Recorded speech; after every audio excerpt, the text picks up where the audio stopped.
206 players, hundreds of games played, and many of them were absolutely spectacular. But the best game of the World Cup belonged to Indian grandmaster Pentala Harikrishna. His opponent, a Russian grandmaster Arseniy Nesterov. If you love chess, you're going to love this game. Krishna starts with the move e4, and his opponent answers with e5, knight f3, knight f6. This is Petrov defense or Russian defense from the Russian grandmaster. d4. This move is not the very popular move here because the most popular move is to take the pawn on e5. But d4, Harikrishna is already saying he is ready to fight. Knight takes on e4 and pawn takes on e5. And here Nesterov plays bishop c5, attacking the pawn on f2 with both the knight and the bishop. Harikrishna pays no attention to that and plays queen d5. And now the knight is under attack on e4. And if the knight goes away, white will simply take the bishop on c5. And here comes the bishop takes f2. Check. King goes to e2.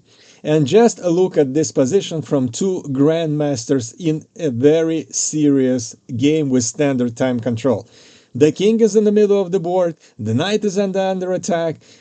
What is happening in this game?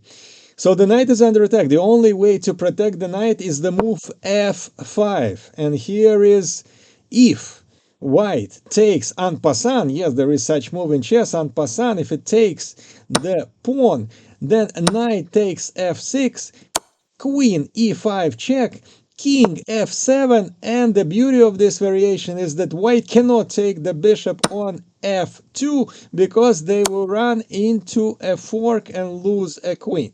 So therefore, in this position, white decided not to take en passant, but played knight c3, developing the knight and also putting pressure on the knight on e4. And black plays c6. Arseniy attacks the queen, but he didn't expect what happens next. What happened next? Knight takes e4, sacrificing the queen on d5. What a move by Harikrishna, and Nesterov takes the queen on d5, knight d6 check, king moves away to f8, and king takes the bishop on f2. And what do we have here? We have two pieces, minor pieces for a queen. So material advantage, of course, for Nesterov, but look at those pieces. They're still at the opening square, in the opening squares, the rook, the knight, the bishop, the queen, and another rook. They still didn't enter the game yet, and this is what actually killed black here. Knight c6, developing at least one piece.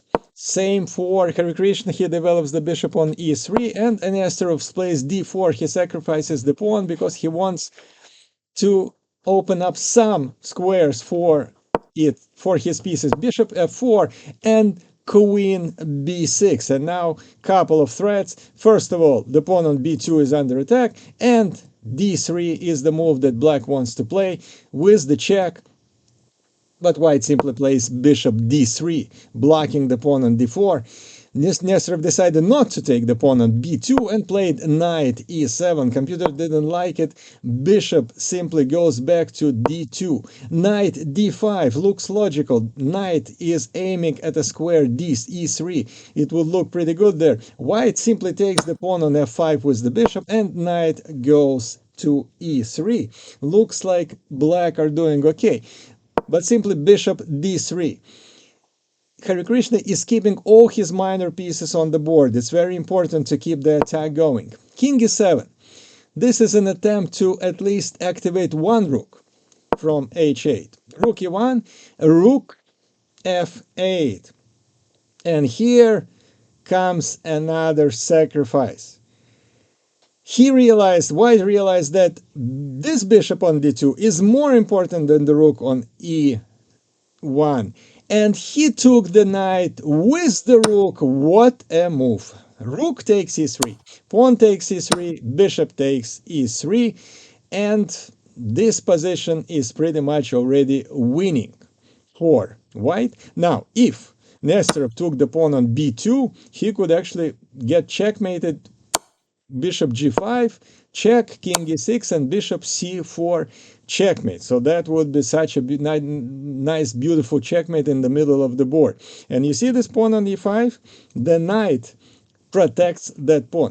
Therefore, the best move for black here is to eliminate this protector of this pawn, to eliminate the knight. And Nesterov does exactly that. He plays rook takes f3. That's the best move in this position. King takes f3. The queen is still under attack. And now queen takes b2. The rook is under attack. We have bishop g5 check, king e6, and now bishop c4 doesn't work as a checkmate because the pawn on e5 is hanging. So rook e1, very logical, to protect the pawn on e5, and now bishop c4 is actually a checkmate. Pretty much the only way to protect from this checkmate is to play b5, and that's what Nesterov does. He plays b5, protects the pawn, the square on c4.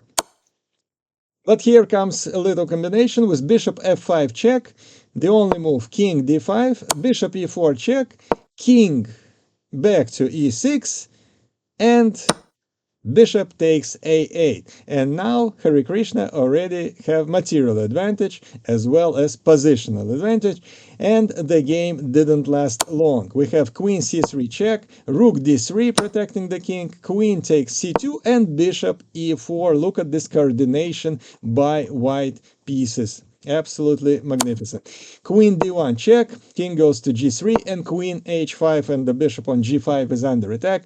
And the last move of the game is a pawn move. Very simple pawn move h4, protecting the bishop.